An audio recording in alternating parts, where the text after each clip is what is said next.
Este podcast pertenece a la red Podcast SN.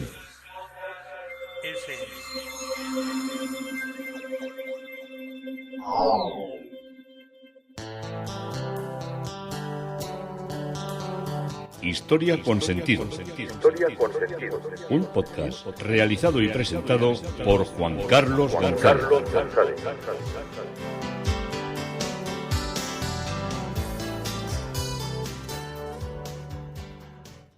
Un saludo a cuantas personas se acercan a través de las redes sociales, de Facebook, de Twitter, de mi página web Historia con Sentido.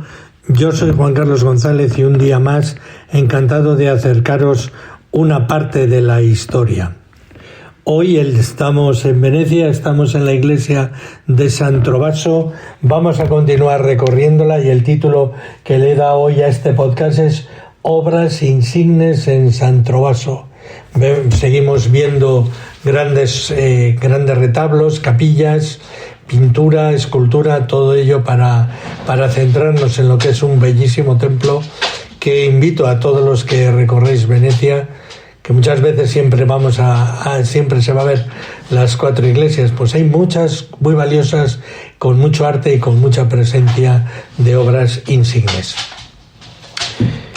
Cuando leí el nombre de una calle de Granada que se llamaba calle de Valentín Barrecheguren y Santaló, me llamó mucho la atención, porque era un apellido vasco enteramente y catalán. Y dije yo, bueno, un personaje, no había oído hablar nunca de él, y ponía pintor y médico. Dijo, y qué curioso, una persona aquí, ¿cómo ha aterrizado este personaje? No tiene datos biográficos, no tiene demasiados, pero me ha parecido interesante reflejar todos estos personajes que fueron muy cultos, muy importantes, muy granadinos, muy de forjadores de ese movimiento cultural y artístico que tuvo Granada pues entre 1850 y 1920. Valentín Barrecheguren y Santaló nació en Granada el 9 de diciembre de 1853 y murió también en Granada en 1893. Fue pintor, fue médico, fue empresario y fue académico. Académico de la Real Academia de Bellas Artes de Nuestra Señora de las Angustias, de la Academia de Pintura Granadino. Fue, como os he dicho, las otras cosas, empresario, industrial, médico, en fin, un hombre muy completo. Era, como os habéis imaginado, he dicho al principio, de ascendencia vasca y catalana, pero nacido en Granada, ciudad en la que transcurre su vida y va a desarrollar aquí su actividad. Realizado sus primeros estudios en el Colegio de la Purísima, cursa bachillerato en el centro regido por los Escolapios, y es en esos años cuando se inicia en la pintura, teniendo como maestro a Eduardo García Guerra, que lo fue también de Rafael Latorre, de Gómez Mir, de Francisco Vergara y de Enrique Marín, que son los representantes del modernismo, de la pintura modernista.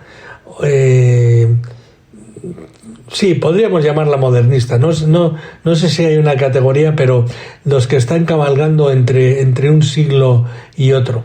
Y posteriormente estudió con Mariano Fortuny, con el que perfeccionaría ya la técnica, el colorido y la luminosidad. Fortuny, que también nos une, por otra parte, a Venecia.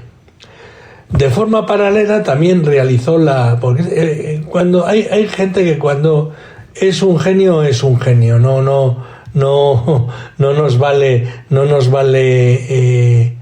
pensar que la brillantez siempre suele ir acompañada de habilidades para muchas cosas.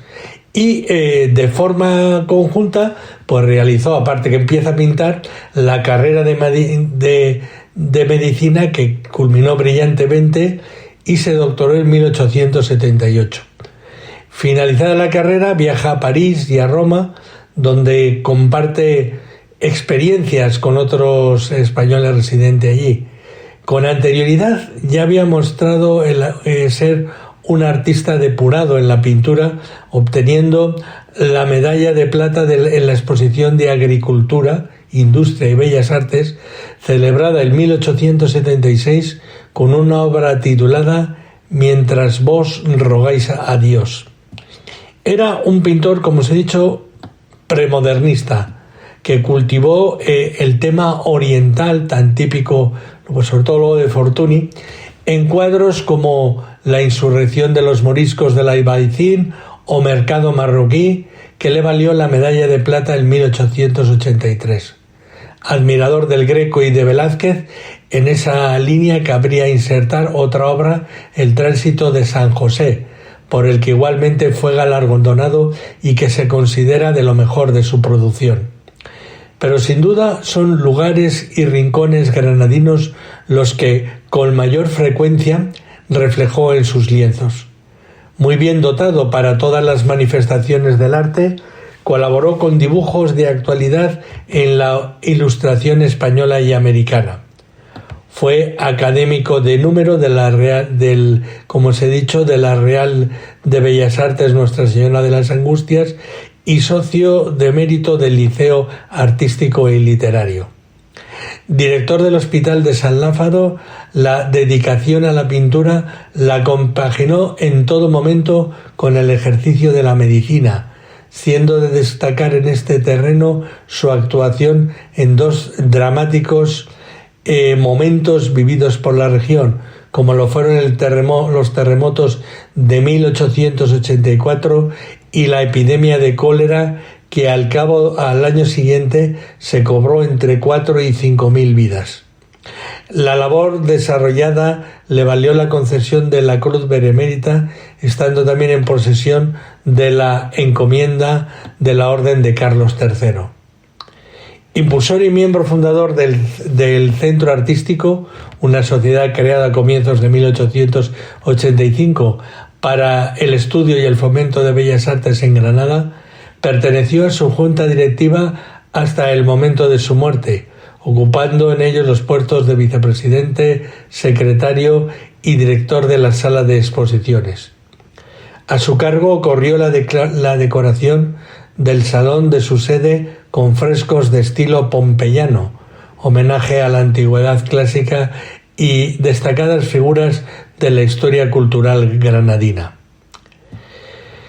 En el seno de esta institución puso en marcha el taller de modelo y modelado y dirigió las clases de acuarela, en las que aplicó métodos innovadores. Igualmente, y desde el mismo centro artístico, impulsó el excursionismo montañero a Sierra Nevada, con la expedición organizada en el verano de 1891, de la que recogió una serie de apuntes del natural y fotografías. Su nombre aparece vinculado igualmente a la puesta en marcha del cultivo e industrialización de la remolacha azucarera, como administrador de la empresa Santa Juliana, una de las primeras fábricas que funcionaron en la región. Era miembro de la Sociedad Económica de Amigos del País y dirigió su sección de Bellas Artes. Miembro de la Junta Consultiva del Círculo de la Unión Mercantil, fundador, junto con Pablo Díez Domínguez, el marqués de Dílar, de la Cámara de Comercio, Industria y Navegación. En sus primeras juntas directivas ocupó el cargo de secretario. Valentín Barrechaguren moría en la madrugada del 17 de agosto de 1893, a consecuencia de una neumonía que truncó prematuramente su vida. Y aquí tenéis un pintor, médico, empresario y volcado en todo lo que fue la cultura granadina, un gran desconocido con orígenes o ancestros vascos y catalanes, pero que encontró en su tierra, en su Granada, un lugar para crear y para vivir. Y nos vamos a las obras insignes de San Trovaso, que es el tema de hoy. Y nos habíamos quedado en el altar mayor, donde hay una pintura del martirio de los santos Gervasio y Protasio, del año 1910, de Giorgio Ponga, reemplazando a los originales que era una obra que era Los dos santos titulares en gloria, una obra de 1700 que estaba pintada por Giorgio Lazzarini, que ardió en el año 1908, pues como todas estas iglesias que se quemaban con tanta frecuencia, aparentemente por una vela mal apagada. Giuseppe Ponga nació en Choya en el año 1856 y fue un pintor veneciano que se graduó en la Academia de Bellas Artes de Venecia. Se inspiró en los modelos de paisaje de la gran pintura del Settecento, en particular de Giovanni Battista Tiepolo y de Francesco Guardi. Gracias a sus habilidades, Ponga obtuvo posiciones de prestigio como las condecoraciones del edificio del Parlamento en Budapest, las del pabellón Memorabilia de la Exposición de Roma de 1910 y algunas salas del Palacio Real de Venecia.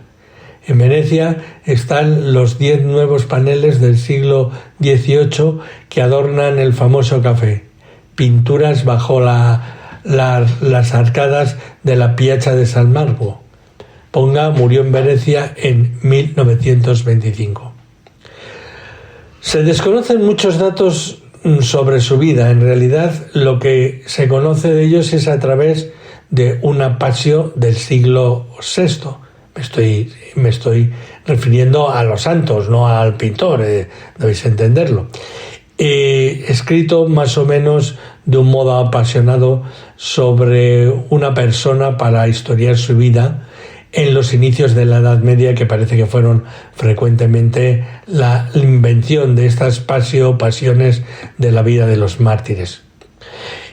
No se sabe a ciencia cierta la fecha de su vida ni cuándo fueron ajusticiados ni el momento histórico preciso en el que murieron, aunque en esta pasión se cita el martirio de Gervasio y de San Protasio en la época de Nerón. Otros autores piensan que nuestros mártires vivieron en tiempos de Diocleciano, y esta pasio indica que Gervasio y Protasio eran hijos de los santos Vital y Valeria, con los que se convirtieron al cristianismo, y que una vez muertos sus padres, los dos hermanos vendieron las propiedades que poseían la familia en Milán, repartieron lo recaudado entre los pobres y se dedicaron durante 10 años a la contemplación, la meditación, la oración y la práctica de la virtud. Denunciados por practicar la fe cristiana, fueron detenidos, torturados y condenados a muerte. Protasio murió decapitado por espada y Gervasio murió a los golpes recibidos al ser apaleado.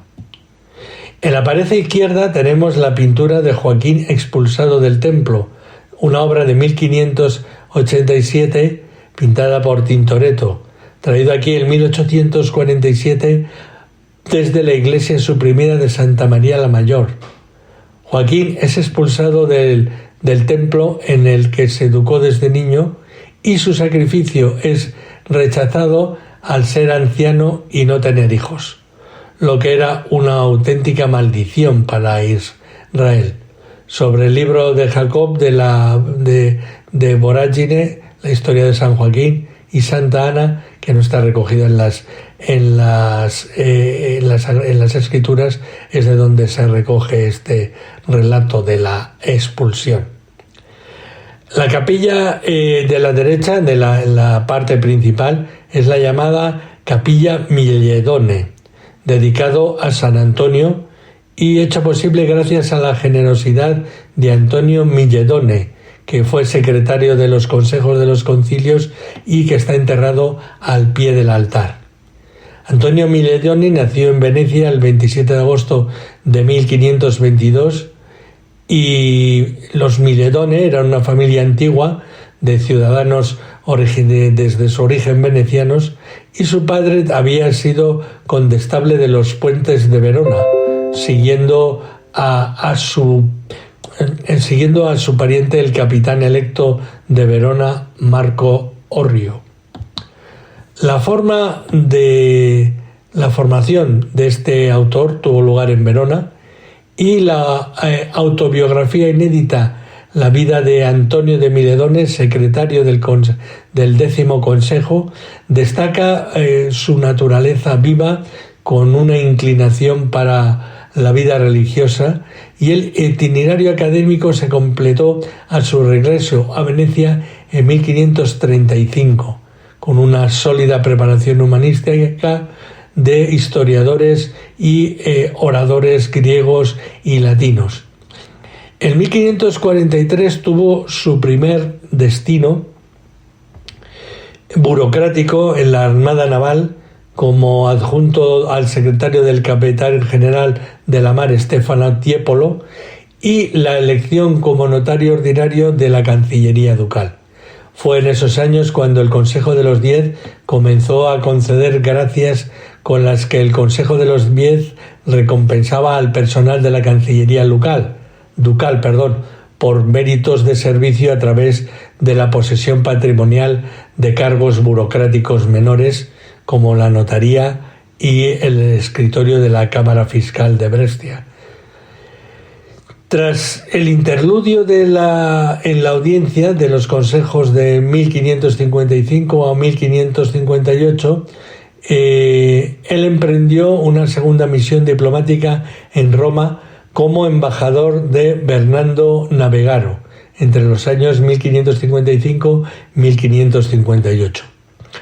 Los diplomáticos venecianos estaban involucrados en las negociaciones de paz entre el Papa y el rey de España, Felipe II, en la renovación de la concesión de los diezmos del clero a Venecia frente a la amenaza turca, y a la búsqueda de la exención de los súbditos venecianos que poseían propiedades en Romania.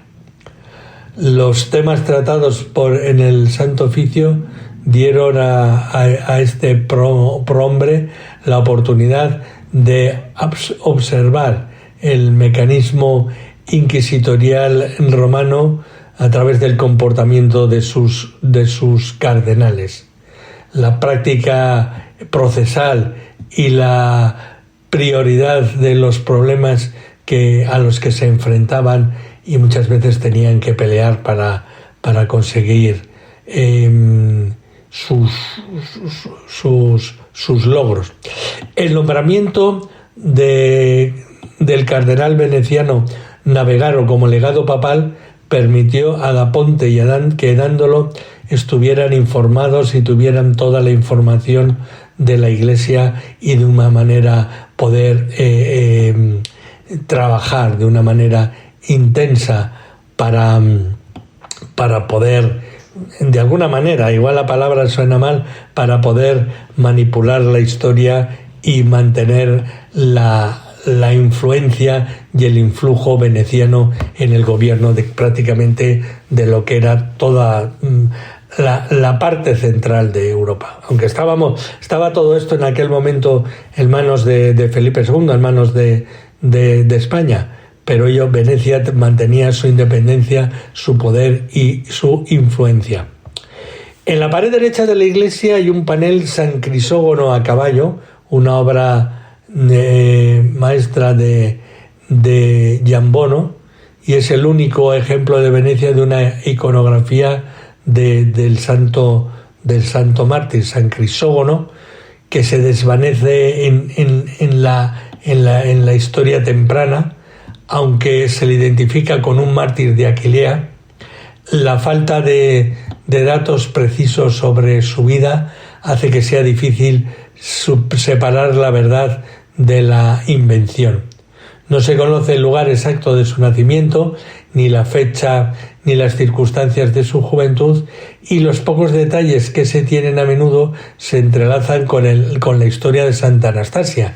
Santa Anastasia, que a propósito es la santa de mi pueblo, una santa venerada allí que tiene un hueso que no sabemos qué verdad será aquella. Y la información sobre la conversión de San Crisógono es escasa. Se especula que como oficial romano pudo haber estado familiarizado con las enseñanzas cristianas de antes de su martirio, y la Passio de Santa Anastasia, un texto hagiográfico, presenta a San Crisógono como su mentor y revela su papel como figura inspiradora. La existencia de San Crisógono como figura pública y de influencia espiritual se basa principalmente, como os he dicho, en esta obra. San Crisógono fue objeto de admiración y culto a lo largo de la historia, y el martirologio nos recuerda que fuera muy venerado en Aquilea, y su culto posterior llegó a Roma, y aquí está presente en San Trovaso de Venecia. Michele Giambono, fallecido en 1462, fue un destacado pintor y creador de mosaicos veneciano de lo que era el gótico tardío, el miembro más distinguido de una numerosa familia de artistas que trabajaron en Venecia desde 1396 hasta 1564. El abuelo de Giambono fue el pintor de Treviso llamado Zambono, y él mismo suele ser llamado por este nombre. Las decoraciones de la Ca de Oro y de la célebre Porta de la Carta, que conduce al Palacio Ducal, son ejemplos más destacados de esta arquitectura gótica tardía altamente ornamentada en Venecia.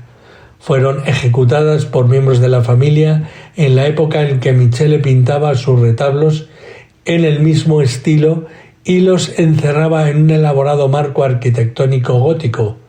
Giambono pertenecía a la generación anterior a la de Giovanni y Gentile Bellini, y no se sabe en qué estudio se formó. Solo se conservan unas pocas obras autentificadas de Giambono. Entre las pocas obras firmadas se encuentra un gran políptico o retablo de varios paneles en la Academia de Venecia y una Madonna en Roma. Tras la muerte de Jacobello della Fiore en 1439, Giambono fue nombrado director de las obras del mosaico de la Basílica de San Marcos, donde compuso los mosaicos del lado izquierdo de la bóveda de la Capilla Mascoli, que representan el nacimiento de la Virgen y la presentación de la Virgen en el templo. Las figuras en los mosaicos se sitúan sobre todo con un fondo de arquitectura gótica, y Giambono intentó introducir, quizá por primera vez, la tridimensionalidad en una técnica que hasta entonces se había limitado a la monumentalidad del diseño bidimensional de la tradición bizantina. En el interior, en el altar, están en pintura las Tentaciones de San Antonio de Tintoretto, un óleo al lienzo con retablo de la Capilla Miledone, dedicada a San Antonio, situado a la izquierda del altar mayor y erigida gracias a la generosidad de Antonio Miledone, secretario de concilios. Es una de las pocas obras que sobrevivieron al colapso de la iglesia el 12 de septiembre de 1583 y llevado a la restauración en 1996. 4 personajes diabólicos en un desarrollo de cuerpos agarran y tientan a Antonio a implorar a Dios que ponga fin a sus sufrimientos y tentaciones, y Jesús desde arriba desciende con tranquilidad.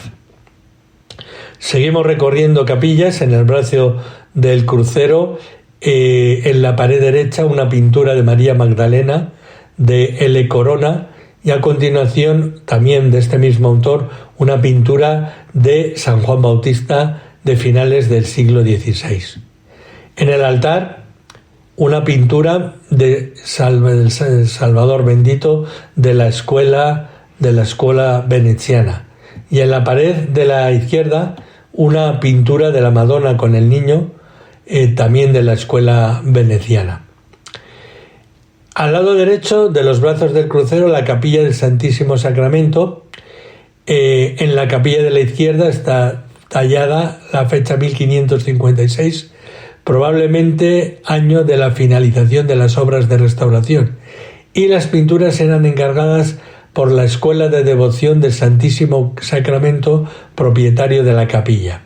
El cubo, perfectamente proporcionado, está coronado por una pequeña cúpula, una referencia a las muchas cúpulas de iglesias urbanas, de aquellas que tienen más vínculo y más profundo con la gran cúpula de la Basílica de San Marcos. Y en la capilla se encuentra la decoración escultórica más rica de la iglesia. En la pared derecha hay una pintura de la Última Cena de Tintoretto. La Última Cena en la iglesia de San Trovaso solo puede impactar por varias razones. De hecho, el imaginario colectivo, la representación de la Última Cena asume las características de la solemnidad en absoluta sacralidad, y esto se desprende de la compostura de las figuras y del entorno en la que las alberga. La Última Cena de Tintoretto tiene como un verismo, una relación precaravallista. Todo lo contrario para esta obra, Tintoretto, un lienzo de un verismo significativo hecho alrededor de 1556, es uno de los cuadros que más atrae a la devoción popular. Recuerda el momento cuando Jesús revela que algunos de ellos pronto le traicionarán. La consternación fue inmediata, y el apóstol que se ve a la izquierda de Jesús se desploma sobre la mesa. El de su derecha, Pedro, parece significar: no seré yo, Señor. Incluso una silla está en el suelo, tal vez la del apóstol se puso de pie de repente para correr al lado junto a Jesús. El eje de la pintura es especial. La mirada inmediatamente va sobre Jesús, tanto por la posición central como por la combinación rosa y azul de las túnicas. Y en la trayectoria de nuestra mirada se coloca la mesa, cuyo borde derecho está frente en esas linealidades que hacen que cambies de perspectiva y te parezca que la mesa se está moviendo, como pasa en el Museo del Prado. De todas maneras, continuaré en el próximo episodio hablándoos sobre los huéspedes inesperados que aparecen en esta cena de Tintoretto, una obra valiosísima y muy distinta a todas las que estaba creando Tintoretto por el movimiento extremo que generan sus personajes. Y hasta aquí nos ha traído una parte de las obras insignes en San Trovaso. Historia con sentido, Juan Carlos González, un día más encantado de acercaros una parte de la historia.